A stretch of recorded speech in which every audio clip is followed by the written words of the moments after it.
بعد انطلاق البث الرسمي لقنوات ثمانية على النايل سات، كنت حابب اعمل معاكم فيديو على سبيل التوضيح والتأكيد، وزي ما احنا معودينكم على كل ما هو جديد.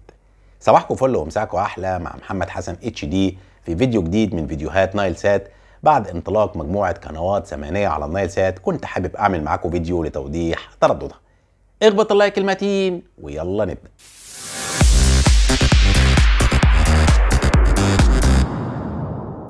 وبعد ما رجعنا مع حضراتكم تاني عشان نتكلم بتفاصيل اكتر بخصوص تردد باقة قنوات ثمانية اللي تم انطلاقها الفترة الاخيرة على النايل سات، وبعد انطلاق البث الرسمي للقنوات كنت حابب اعمل معاكم فيديو لتوضيح ترددها بعد نجاح منصة ثمانية اللي موجودة من 2016 وحققت نجاح كبير في تخصص الافلام الوثائقية والافلام والرياضة وغيرها من البرامج.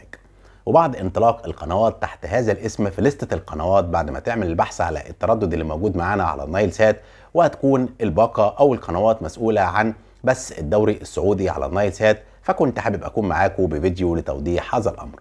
والتردد اللي ظهرت عليه الباقة هو من الترددات الحزمة العامة اللي سهل التقاطها، وبيكون التردد هو 12360 فيرتيكال 27500، وده التردد الثابت والدايم لقناة ثمانية HD و SD. وفي انتظار تشغيل باقي قنوات ثمانية على النايل سات، فانتظرونا الفترة القادمة بعد نجاح منصة ثمانية وبعد انطلاق بعض القنوات على النايل سات. فكنت عامل معكم الفيديو على سبيل التوضيح والتأكيد. كان معكم منشئ المحتوى الأول في عالم الترددات والقنوات على نايل سات.